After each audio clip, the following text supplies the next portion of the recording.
तो कहानी की शुरुआत होती है जैक नाम के फॉरेस्ट रेंजर से, जो आज भी जंगल में गश्त पर निकला हुआ है। पर उसे ये अंदाजा नहीं कि आज का दिन उसके लिए हमेशा के लिए यादगार रहेगा, क्योंकि अगले ही पल उसके ऊपर किसी अनजान जगह से हमला होता है। हालांकि ये हमला तीर से हुआ था तो वो बच गया, लेकिन ये था कौन जो आज के जमाने में तीर से हमला कर रहा है, और अगर कर भी रहा है तो क्यों कर रहा है। इसी बात का पता लगाने के लिए उसने वो अपनी जैकेट उतारी और बंदूक लेकर आगे बढ़ा। जैकेट इसलिए उतारी ताकि वो तेज भाग सके, लेकिन काफी देर हो गई और अभी तक उसे कुछ भी महसूस नहीं हुआ और ना ही आसपास उसे कुछ दिखाई दिया। हो सकता है कि वो जो कोई भी था वहां से भाग गया होगा या फिर कोई शिकारी होगा। अब यही सब उसके दिमाग में चल ही रहा होता है कि इतने में एक और तीर आई और इस बारी वो जाकर उसके सीने के हल्के से ऊपरी भाग पर घुस गई, जिससे वो वहीं जमीन पर गिर पड़ा। दर्द में कर्रा रहा जैक उस तीर को बाहर निकालने की कोशिश करता है, लेकिन वो बीच से ही टूट जाती है। इसीलिए उसे फौरन इस जगह से बाहर निकलना होगा, वरना इन्फेक्शन से उसकी मौत हो सकती है। अब भागते हुए जंगल से बाहर आया जहां उसे उसकी कार खड़ी थी, लेकिन उसकी बदकिस्मती से उसकी कार स्टार्ट ही नहीं हो रही है। लेकिन आज सुबह ही उसने तो टैंक फुल करवाया था, तो फिर खत्म कैसे हो गया? क्या ये उस शिकारी की चाल है? खैर अभी ये सब सोचने का समय नहीं है उसके पास, क्योंकि खून तेजी से बह रहा है। इस वजह से उसने पैदल का रास्ता चुना और जिस दौरान उसकी नजर झाड़ियों में खड़ी एक कार पर पड़ी। हो सकता है कि ये उसी अनजान व्यक्ति की हो जिसने उसे जान से मारने की कोशिश की। तो उसने उस पर एक मार्क बना दिया और फौरन घर को आ गया। काफी दर्द भरे एहसास के साथ उसने उस तीर को बाहर निकाला, जो देखने में काफी पुराने समय का लग रहा था। आज के समय में ऐसे एरो नहीं बनते।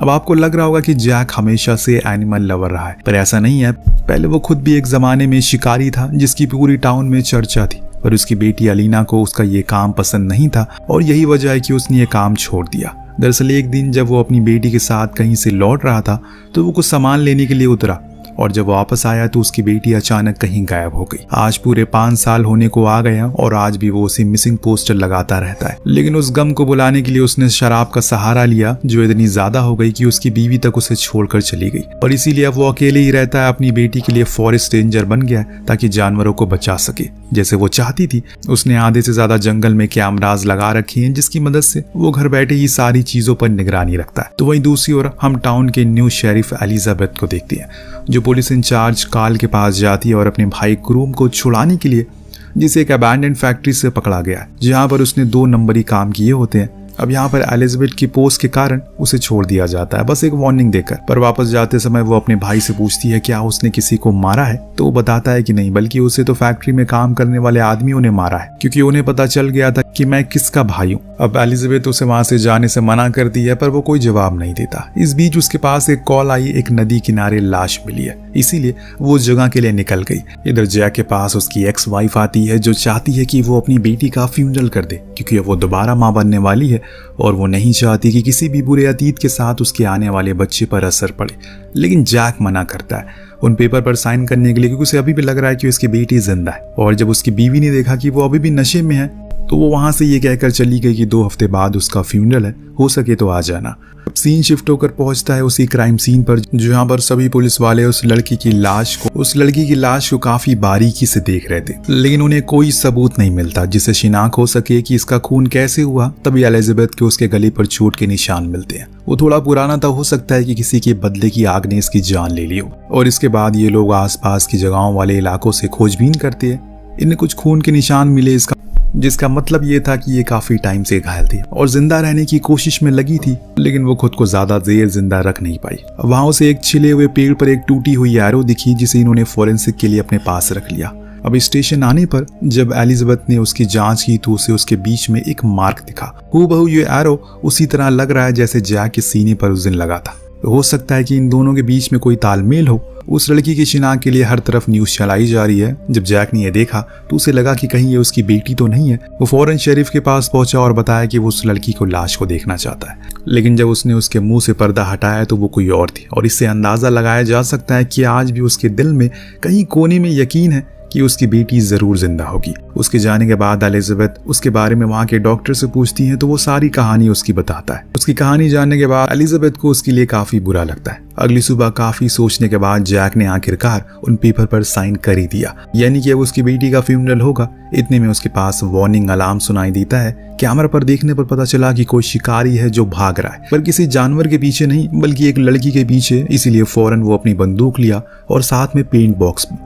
ऐसा क्यों, वो आपको कुछ देर में पता लग जाएगा। वो उसी जगह पर पहुंचा जहां पर पहले हमला हुआ था और आज भी वही घटना दोबारा होती है, लेकिन आज वो पूरी तैयारी के साथ आया था। उसने हवा में पेंट उछाला और उस पर शूट कर दिया, जिससे पूरा पेंट नीचे गिर गया और इसमें वो शिकारी उसे दिखने भी लगता है क्योंकि उसमें वो लाल रंग लग चुका था, पर उसके बावजूद भी वो उसे पकड़ नहीं पाता और इस बात से उसे काफी गुस्सा आता है क्योंकि आज उसके पास एक अच्छा मौका था और इतनी में उसे वही लड़की मिली जिसके पीछे ये भाग रहा था। वो घायल थी, उसके गले पर वही सेम निशान थे जैसे उस लड़की की लाश पर थे। अब जैक उसे उठाकर काफी सेफ जगह ले जाने लगता है तो इधर शेरिफ अब उस एरो को लेकर एक खास शख्स के पास जाती है जो इन चीजों की काफी जानकारी रखता है। उसने बताया कि एटलस नाम का एरो है जो एंशिएंट टाइम पर जंग के दौरान इस्तेमाल किया जाता था, लेकिन अब इसे गैर कानूनी बोलकर बंद कर दिया गया है क्योंकि इसे मौत हो सकती है। लेकिन हाँ, एक शख्स है जो इसे बनाता है अभी भी। सब उसे सैम कहकर पुकारते हैं। अब ये नाम सुनकर एलिजाबेथ को अपने भाई याद आता है। वो कैसे, मैं आपको बताता हूँ। जिस फैक्ट्री में उसे पकड़ा गया था पुलिस ने, वो असल में सैम ही कंट्रोल करता है और सारे गलत काम वहाँ जवान लड़कों से वही करवाता है। इसीलिए एलिजाबेथ उसी फैक्ट्री की तरफ निकल पड़ती है, लेकिन वहां पर उसे वो कहीं नहीं दिखा। लेकिन पैटी नाम की लड़की ने उसे चुपके से बता दिया कि वो कहाँ मिलेगा, लेकिन उस एड्रेस पर जाने पर भी वो उसे नहीं मिलता। लेकिन हम एलिजाबेथ को कुछ सामान मिल गया जिनकी मदद से एटलस एरो को बनाया गया था। तभी घर में कोई आ गया। ये असल में उसी का साथी था जो उसे बताता है कि एक और लड़की की मिसिंग रिपोर्ट दर्ज की गई है, जो असल में कोई और नहीं बल्कि वही है जो अभी जैक के साथ।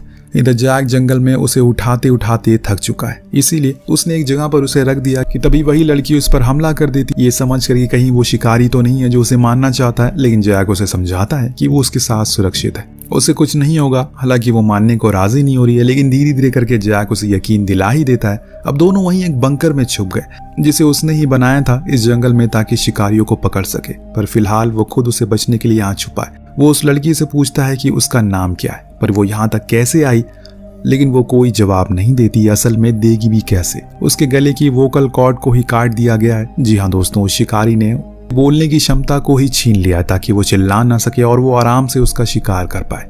अब पहली वाली लड़की के साथ भी ऐसे ही कुछ हुआ था, क्योंकि काफी देर तड़पते हुए वो ऐसे ही इधर उधर भाग रही थी, लेकिन अंत में उसका अंत हो गया। लेकिन अब जैक ऐसा होने नहीं देगा, इसीलिए इशारों में जैक उसे समझाता है कि वो उसके साथ सुरक्षित है और अब उस लड़की को भी समझ आ चुका है कि वो चैन की सांस ले सकती। इसीलिए वो जमीन पर अपना नाम लिखकर उसे बताती है कि वो मॉली है। सुबह हुई तो जैक उसे लेकर अब वापस चलना शुरू करता है। इस तरफ एलिजाबेथ को लीड मिलती है जो उसे कुछ खास पसंद नहीं आई थी।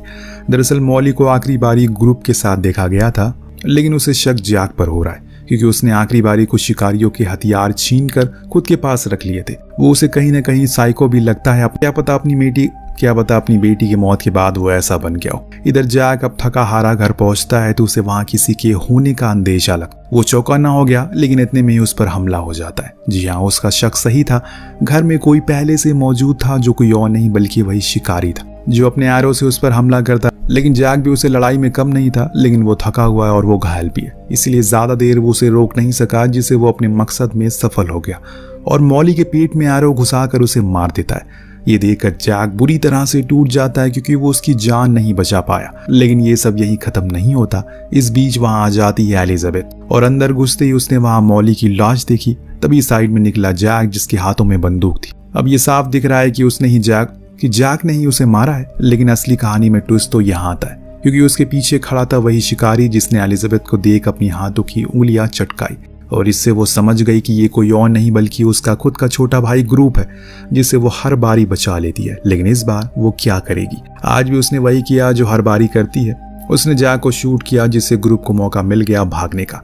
वो भी गया जंगलों में जहां उसी का लगाया हुआ जाल में एलिजाबेथ गिर गई और चोटिल हो गई। अब तक जैक भी समझ चुका है कि एलिजाबेथ ने अपने भाई को बचाने के लिए ये सब किया, इसीलिए उसने उसी के रेडियो से एम्बुलेंस बुलाई ताकि वो मॉली को ले जा सके क्योंकि अभी भी उसमें जान बाकी है। और खुद वो कार लेकर पहुंचा सीधा अपनी एक्स वाइफ के घर जिसका पति पुलिस में था। जब उन्होंने उसकी हालत को देखा तो हैरान रह गए। वो जैक को हॉस्पिटल नहीं ले जा सकते, इसीलिए कार्ल ने उसी फैक्ट्री के बाहर खड़ी एक ट्रेलर में डॉक्टर को बुलाया, उसका इलाज करवाना शुरू किया। इस दौरान जैक ने उसे सब कुछ बताया, अभी ये सब कुछ जो भी चल रहा है वो कौन कर रहा है। अब जैसे ही वो ट्रेलर से बाहर आया उसने देखा कि वहां पर ग्रुप अपने दोस्तों के साथ खड़ा होकर नशे कर रहा है। अब उसके पास इससे अच्छा मौका तो नहीं होगा उसे पकड़ने के लिए और इसीलिए उसने दौड़ लगाई, लेकिन ग्रुप बचकर ट्रेलर में आ गया और डॉक्टर के गले पर चाकू लगाकर वो धमकाने लगता है। लेकिन जैक के अंदर अभी भी जान बची हुई है। उसने उसे एक उसने एक हाथ उसका पकड़ लिया और डॉक्टर को आजाद कर दिया और कार्ल ने फाइनली उसे अरेस्ट कर लिया। उधर घायल एलिजाबेथ को जब इस बारे में पता चला तो वो फौरन अपने भाई से मिलने के लिए आई ताकि इस बारी भी कोई पैतरा लगाकर उसे छुड़ा ले। लेकिन इस बार कार्ल उस पर कोई मेहरबानी नहीं करता। उसने ये तक कह दिया कि उसके भाई ने कुछ कन्फेस किया तो शायद अब उसकी नौकरी भी चली जाए। ये सुनने के बाद एलिजाबेथ परेशान हो जाती है।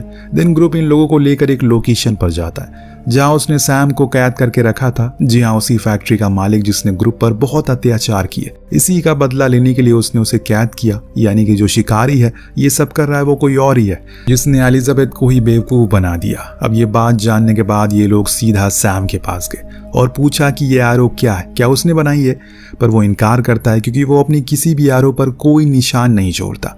ये किसी और का काम है। ये जानने के बाद ये लोग चिंतित हो जाते हैं क्योंकि अभी भी इन्हें शिकारी नहीं मिला है। जैक ने अब अपना बयान बदल दिया है जिसलिए एलिजाबेथ की जॉब बच जाती है।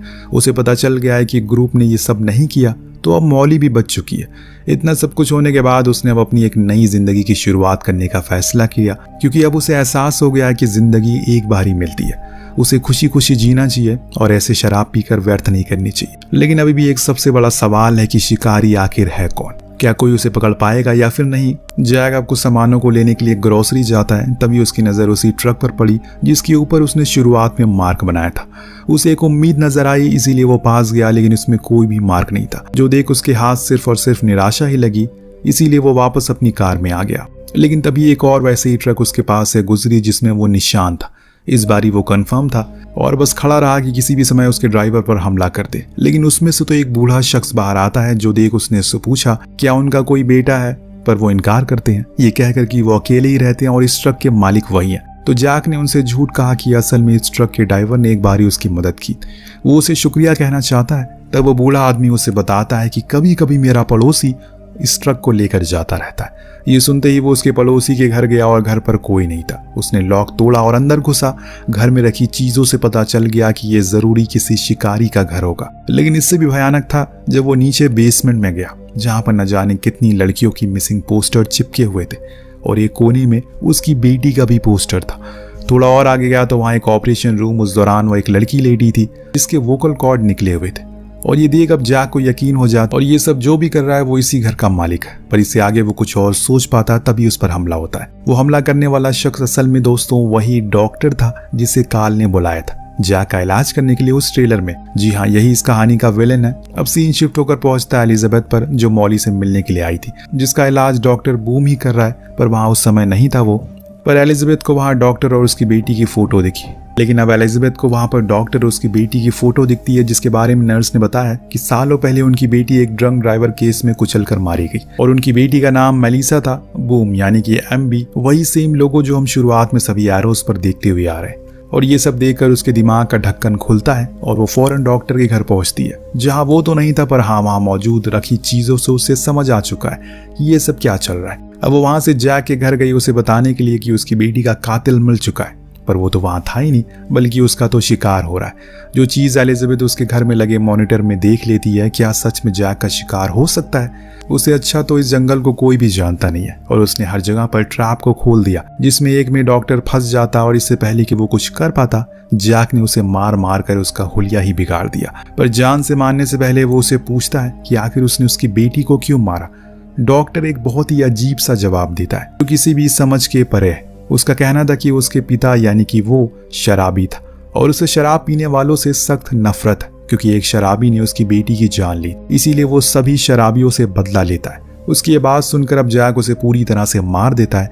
पर तभी वहां एलिजाबेथ आ जाती है जिसने कहा कि इसे पुलिस के हवाले कर दो। पर जैक को पता है कि पुलिस कुछ नहीं करेगी, उसे सजा देना होगा, इसीलिए उसने खाई में उसे नीचे फेंक कर पूरा किस्सा खत्म कर दिया। अब एलिजाबेथ भी कुछ नहीं कर पाई क्योंकि शायद उसे भी पता है कि ऐसे लोगों के साथ ऐसा ही होना चाहिए।